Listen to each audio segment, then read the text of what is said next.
नमस्कार विद्यार्थियों, मैं हेमंत स्वामी हिंदी की ऑनलाइन कक्षा में फिर आपके समक्ष उपस्थित हूँ। आज हमारा अध्ययन का विषय है कक्षा 9 की हिंदी पाठ्य पुस्तिका कृतिका प्रथम का अध्याय है रीढ़ की हड्डी, जिसके लेखक हैं जगदीश चंद्र माथुर। तो यह गद्य की एक एकांकी विधा है। एकांकी नाटक के समान ही विधा होती है, लेकिन इसमें एक अंक अर्थात एक दृश्य में ही संपूर्ण वर्णन किया जाता है, जबकि नाटक में अलग अलग दृश्यों के साथ चित्रण किया जाता है। यहाँ एक ही दृश्य के साथ सभी पात्रों के संग, इसमें पात्र भी कम होते हैं और दृश्य एक ही होता है। जैसे कि यहाँ राम स्वरूप जी का घर है, उसी के घर का दृश्य है पूरी एकांकी में। इस एकांकी में रीढ़ की हड्डी एकांकी में लेखक जगदीश चंद्र माथुर ने तत्कालीन समय की जो नारी की स्थिति का चित्रण किया है कि उस समय किस प्रकार से नारी शिक्षा को अवरुद्ध किया जाता था, नारी शिक्षा पर रोक लगाई जाती थी, उसको एक विडंबना समझी जाती थी। और उमा जो इस एकांकी का पात्र है, उसने शिक्षा के प्रति जागरूकता लाई है। तो इस एकांकी के माध्यम से जगदीश चंद्र माथुर जी शिक्षा के प्रति जागरूकता लाने का प्रयास कर रहे हैं। आइए एकांकी शुरू करते हैं। कि मामूली तरह से सजा हुआ एक कमरा, कमरे के दरवाजे से आते हुए जिन महाशय की पीठ नजर आ रही है वे अधेड़ उम्र के मालूम होते हैं। अधेड़ उम्र से तात्पर्य है कि आधी उम्र के, न तो युवा और न ही वृद्ध, लगभग कह सकते हैं कि 40-45 वर्ष के, एक तख्त को पकड़े हुए पीछे की ओर चलते चलते कमरे में आते हैं। तख्त का दूसरा सिरा उसके नौकर ने पकड़ रखा है। बाबू राम स्वरूप जी कहते हैं, अबे धीरे धीरे चल, अब तख्त को उधर मोड़ दे, उधर, बस बस। नौकर कहता है, बिछा दूं साहब। बाबू जरा तेज आवाज में, और क्या करेगा। परमात्मा की यहाँ अक्ल बट रही थी तो तू देर से पहुंचा था क्या, अर्थात तुम्हारे अंदर अक्ल नहीं है जो ऐसा कह रहा है। बिछा दूं साहब। और ये पसीना किस लिए बहाया है, कि इतनी मेहनत क्यों किया है अगर बिछाना ही नहीं था। नौकर तख्त बिछाता है, फिर करता है ही। बाबू हंसता क्यों है। अबे हमने भी जवानी में कसरतें की हैं, व्यायाम की है, कलशों से नहाता था लोटों की तरह। कलश मटकी, छोटी मटकी होती है, अर्थात हमने मटकी को ही, छोटी मटकी कलश को ही लोटा बनाकर नहाए थे, अर्थात हमने जवानी में बहुत ऐसे काम किए थे। यह है तख्त क्या चीज़ है, उसे सीधा कर, यूं, हाँ बस। और सुन, बहू जी से दरी मांग ला इसके ऊपर बिछाने के लिए। चद्दर भी, और चद्दर भी लेकर आना, कल जो धोबी के यहाँ से आई है वही। नौकर जाता है। बाबू साहब इस बीच में मेज पोस्ट ठीक करते हैं, एक झाड़न से गुलदस्ते को साफ करते हैं, कुर्सियों पर भी 2-4 हाथ लगाते हैं। सहसा घर की मालकिन प्रेमा आती है। गंदुमी रंग, छोटा कद, अर्थात हल्का बादामी रंग, और कद उनका छोटा। चेहरे और आवाज़ से जाहिर होता है, स्पष्ट होता है कि किसी काम में बहुत व्यस्त है। उनके पीछे भीगी बिल्ली की तरह नौकर आ रहा है। भीगी बिल्ली से तात्पर्य है कि बिल्कुल शांत, मासूम, अपने आप को छिपाता हुआ, खाली हाथ, जो कि वहाँ चद्दर मंगाया था। बाबू साहब राम स्वरूप जी कहते हैं, दोनों तरफ देखने लगते हैं। प्रेमा प्रेमा कहती है, मैं कहती हूँ तुम्हें इस वक्त धोती की क्या जरूरत पड़ गई, एक तो वैसे ही जल्दी जल्दी में। तो बात बीच में काट देता है राम स्वरूप, कहता है, धोती। प्रेमा, हाँ अभी तो बदल कर आए हो, और फिर न जाने किस लिए। फिर बीच में बात कट जाती है। राम स्वरूप कहते हैं, लेकिन तुमसे धोती मांगी किसने। प्रेमा कहती है, यही तो कह रहा था रतन, कि रतन ने ही धोती मांगी थी, जबकि वो चद्दर मांगने के लिए भेजा था। राम स्वरूप, क्यों बे रतन, तेरे कानों में डांट लगी है क्या। मैंने कहा था धोबी की यहाँ से जो चद्दर आई है उसे मांग ला, अब तेरे लिए दूसरा दिमाग कहाँ से लाऊं, उल्लू कहीं का। अर्थात अब तुम्हारे साथ बहस कहाँ से करूं, तुम तो बिल्कुल मूर्ख हो। प्रेमा कहती है अच्छा, जा पूजा वाली कोठरी में लकड़ी के बॉक्स के ऊपर धुले हुए कपड़े रखे हैं ना, उन्हीं में से एक चद्दर उठा ला। रतन कहता है और दरी। प्रेमा कहती है दरी यहीं तो रखी है कोने में, वह पड़ी तो है, अर्थात उधर सामने पड़ी है कोने में। रामस्वरूप दरी उठाते हुए और बीबी जी के कमरे में से हारमोनियम उठा ला और सितार भी, ये दोनों ही वाद्य यंत्र है, जल्दी ला। रतन जाता है, पति पत्नी तख्त पर दरी बिछाते हैं। प्रेमा लेकिन वह तुम्हारी लाडली बेटी तो मुंह फुलाई पड़ी है, अर्थात नाराज होकर लेटी हुई है। रामस्वरूप मुंह फुलाए अर्थात नाराज क्यों, और तुम उसकी माँ किस मर्ज की दवा हो। मर्ज का अर्थ होता है बीमारी, अर्थात तुम माँ हो वो किस काम की हो, अर्थात उसे मना सकती हो। जैसे तैसे करके तो वे लोग पकड़ में आए हैं, अर्थात माने हैं। अब तुम्हारी बेवकूफ़ी से सारी मेहनत बेकार हो जाए तो मुझे दोष मत देना। प्रेमा कहती है तो मैं ही क्या करूं, सारे जतन अर्थात सारे प्रयास करके तो हार गई। तुम्ही ने उसे पढ़ा लिखा कर इतना सिर चढ़ा रखा है, अर्थात लाड प्यार करके पढ़ा लिखा के इतना सिर चढ़ा रखा है, बेपरवाह बना रखा है। मेरी समझ में तो ये पढ़ाई लिखाई के जंजाल आते नहीं हैं।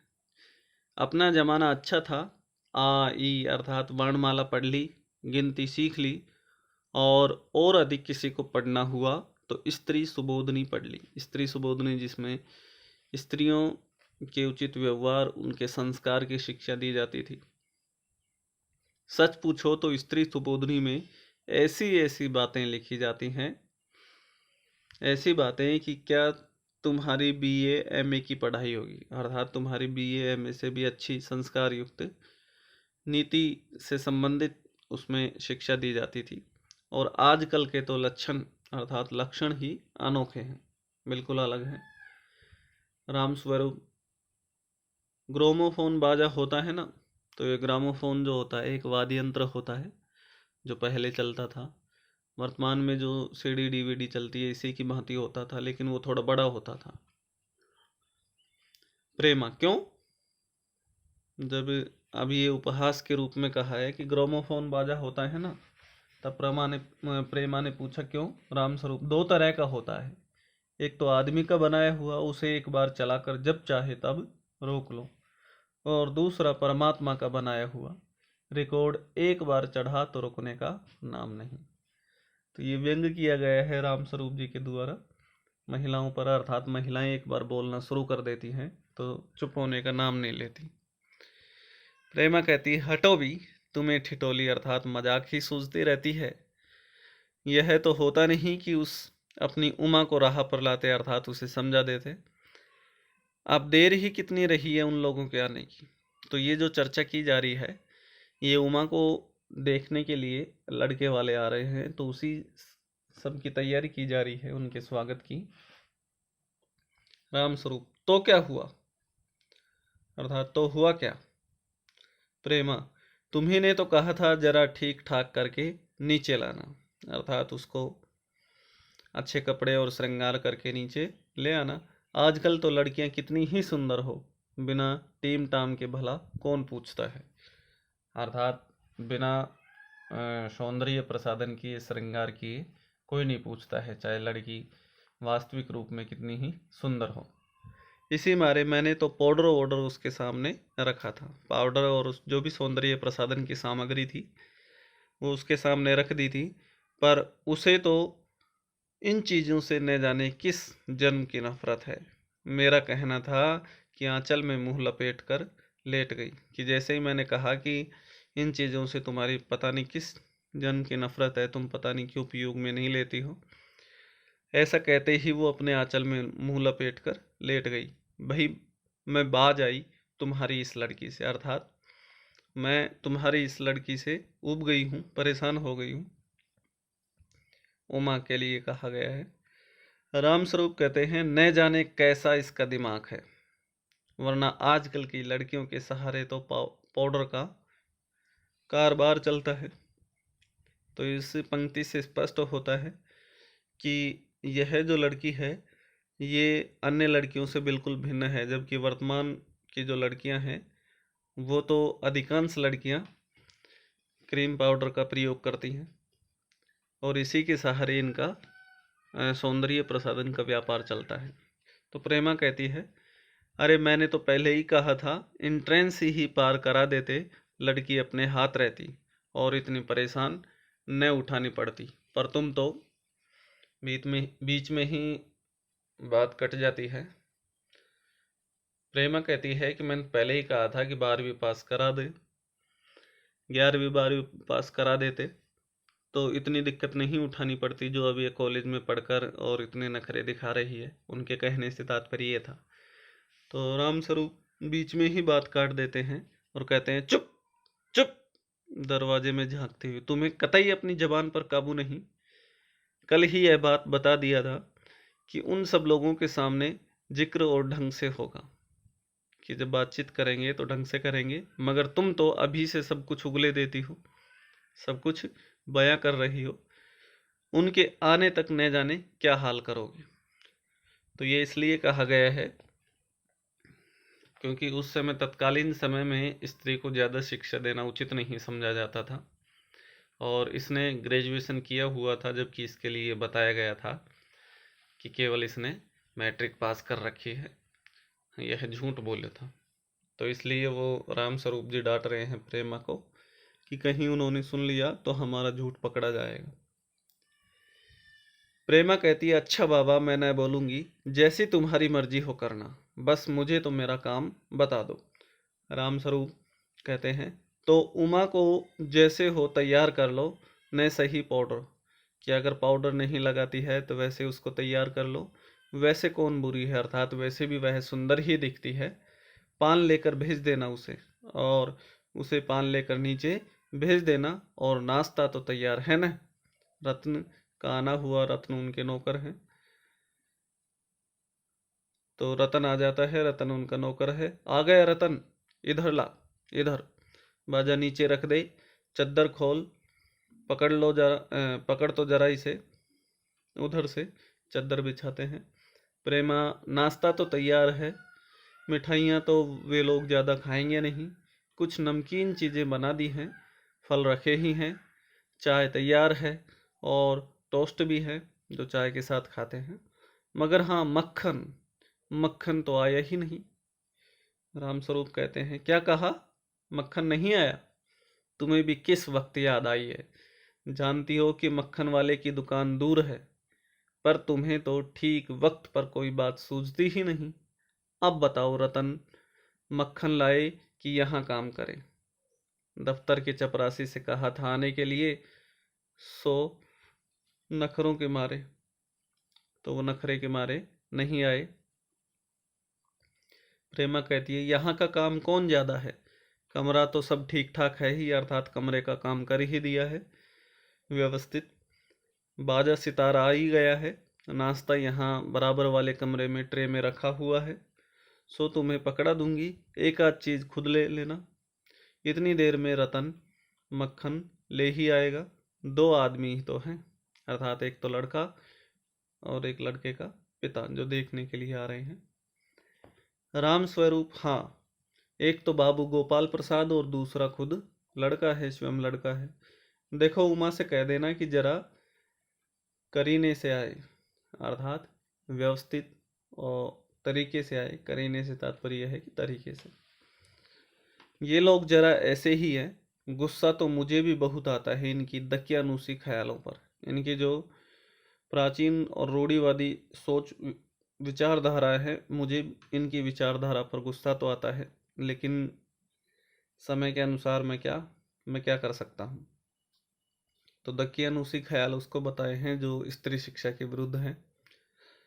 खुद पढ़े लिखे हैं, वकील हैं, सभा सोसाइटी में जाते हैं, मगर लड़की चाहते हैं ऐसी कि ज़्यादा पढ़ी लिखी न हो, कि स्वयं शिक्षित हैं फिर भी उनके अंदर इतना ज्ञान नहीं है, वो लड़के अनपढ़ पाते हैं। चाहते हैं या कम पढ़ी लिखी चाहते हैं? प्रेमा पूछती है, और लड़का, कि लड़का कैसा है, क्या करता है? राम स्वरूप कहता है कि बताए तो था तुम्हें, बाप शेर है तो लड़का सवा शेर, अर्थात वो उससे भी अधिक पढ़ा हुआ है।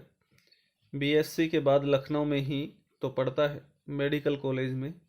कहता है शादी का सवाल दूसरा है, तालीम का दूसरा, शिक्षा का दूसरा है। क्या करूं, मजबूरी है, मतलब अपना है, वरना इन लड़कों और इनके बापों को ऐसी कोरी कोरी सुनाता कि ये भी, कि अपना स्वयं का काम है नहीं तो इसको, इस लड़के को और इसके पिता को इस प्रकार से स्पष्ट बातें सुनाता स्त्री शिक्षा के बारे में, लेकिन मेरा स्वयं का काम है इसलिए मैं चुप हूँ। रतन, जो अब तक दरवाजे के पास चुपचाप खड़ा हुआ था, जल्दी जल्दी बाबूजी बाबूजी, तो दरवाजे के पास खड़ा हुआ था तो जल्दी जल्दी कहता है बाबूजी बाबूजी। राम स्वरूप कहते हैं क्या है? रतन, कोई आते हैं। रतन बताता है कि कोई आ रहा है। राम स्वरूप दरवाजे से बाहर झांक कर जल्दी मुंह अंदर करते हुए, अरे ए प्रेमा, वे आ भी गए। नौकर पर नजर पड़ते ही, अरे तू यहीं खड़ा है बेवकूफ, गए नहीं मक्खन लाने? सब चौपट कर दिया, सब बर्बाद कर दिया। अबे उधर से नहीं, अंदर के दरवाजे से जा। नौकर अंदर जाता है, और तुम जल्दी करो प्रेमा, उमा को समझा देना, थोड़ा सा गा देगी। प्रेमा जल्दी से अंदर की तरफ जाती है।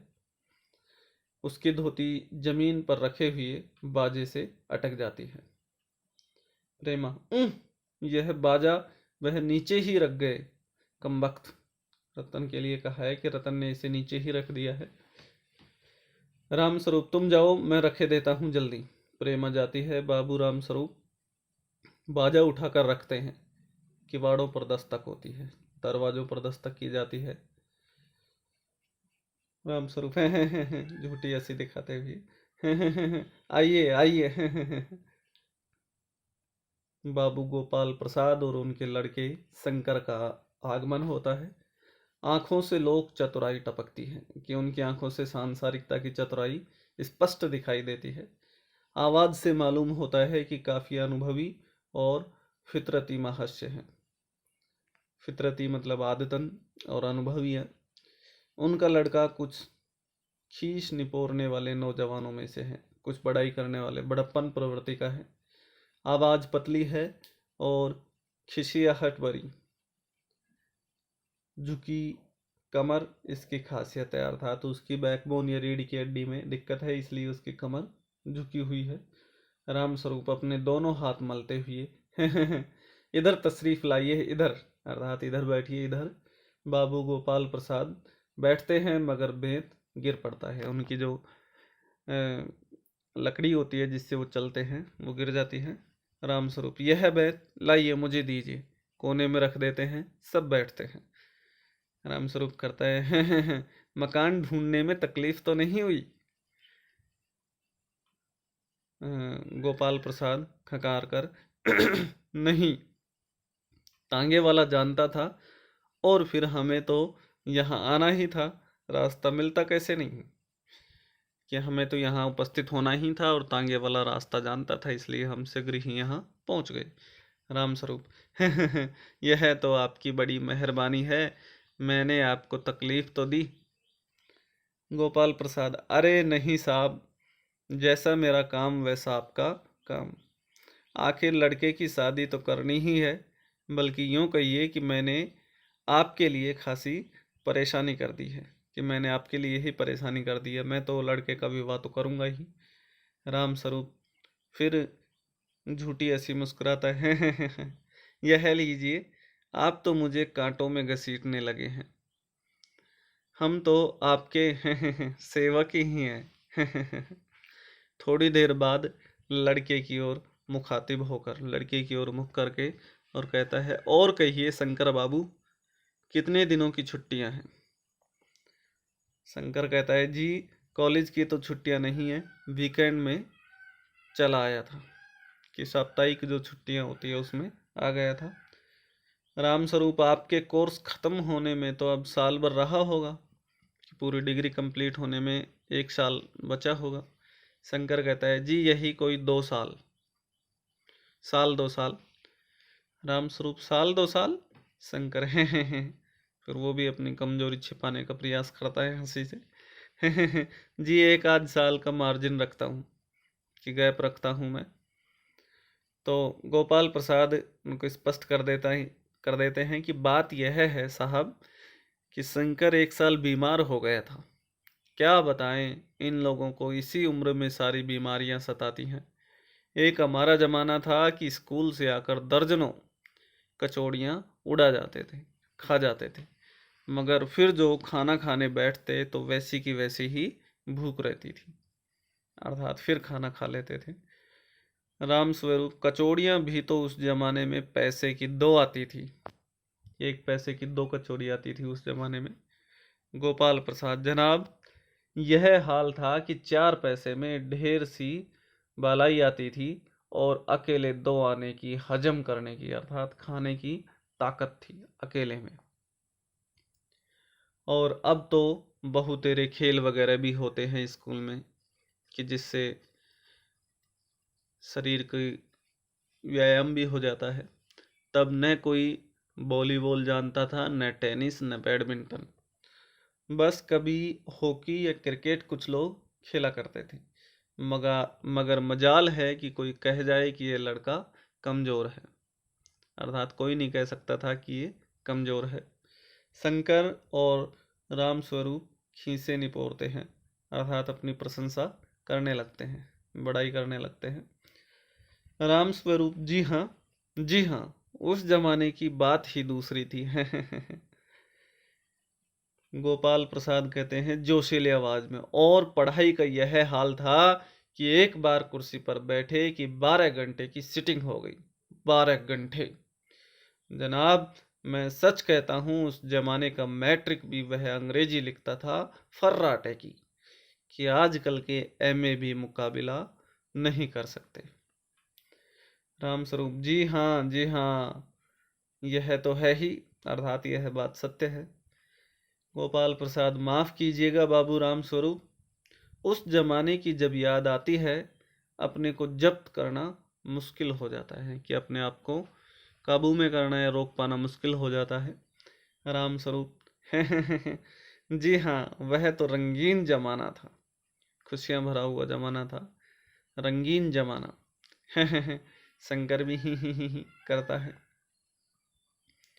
गोपाल प्रसाद एक साथ अपनी आवाज और तरीका बदलते हुए, अच्छा तो साहब बिजनेस की बात हो जाए। राम स्वरूप चौंक कर, बिजनेस? बिज ओ अच्छा अच्छा, लेकिन जरा नाश्ता तो कर लीजिए। तो यहाँ बिजनेस से तात्पर्य दहेज से है, तो बाद में समझ जाते हैं वो, ऐसा कहकर वो समझ जाते हैं कि बिजनेस बिज ओ अच्छा अच्छा, लेकिन जरा नाश्ता तो कर लीजिए, और वो उठते हैं। गोपाल प्रसाद, यह सब आप क्या तकल्लुफ करते हैं, अर्थात आप परेशानी क्यों कर रहे हैं? राम स्वरूप है, तकल्लुफ किस बात का है? हैं? यह तो मेरी बड़ी तकदीर है, मेरा सौभाग्य है कि आप मेरे यहाँ तशरीफ लाए, कि आप यहाँ पधारे हैं, वरना मैं किस काबिल हूँ। माफ़ कीजिएगा जरा, अभी हाजिर हुआ, कि मैं अभी यहाँ उपस्थित होता हूँ, अभी आता हूँ। और वह अंदर चले जाते हैं राम स्वरूप जी। गोपाल प्रसाद थोड़ी देर बाद दबी आवाज में कहता है अपने पुत्र से, आदमी तो भला है, मकान वकान से हैसियत भी बुरी नहीं मालूम होती, कि मकान वकान देखकर हैसियत भी ठीक लगती है इसकी, पता चले लड़की कैसी है, कि अब लड़की को और देख लेते हैं। शंकर उनकी हाँ में मिलाता है, जी। कुछ खकार कर इधर उधर देखता है। फिर इधर उधर देखता है। गोपाल प्रसाद, क्यों, क्या हुआ? शंकर कहता है, कुछ नहीं। गोपाल प्रसाद, झुककर क्यों बैठते हो? ब्याह तय करने आए हो, कमर सीधी करके बैठो। तुम्हारे दोस्त ठीक कहते हैं कि शंकर की बैकबोन अर्थात रीढ़ की हड्डी। तो बात बीच में ही बंद कर देते हैं कि इतने में बाबू राम स्वरूप आते हैं, हाथ में चाय की ट्रे लिए हुए, मेज पर रख देते हैं। गोपाल प्रसाद, आखिर आप माने नहीं कि आप ले ही आए चाय। राम स्वरूप, चाय प्याले में डालते भी ये हैं। आपको विलायती विदेशी चाय पसंद है या हिंदुस्तानी? अर्थात उन जो ब्लैक टी की बात कर रहे हैं। गोपाल प्रसाद, नहीं नहीं साहब, मुझे आधा दूध और आधी चाय दीजिए। जो चाय जो उबाली हुई है पानी में, और ज़रा चीनी ज़्यादा डालिएगा, मुझे तो भाई यह नया फैशन पसंद नहीं है।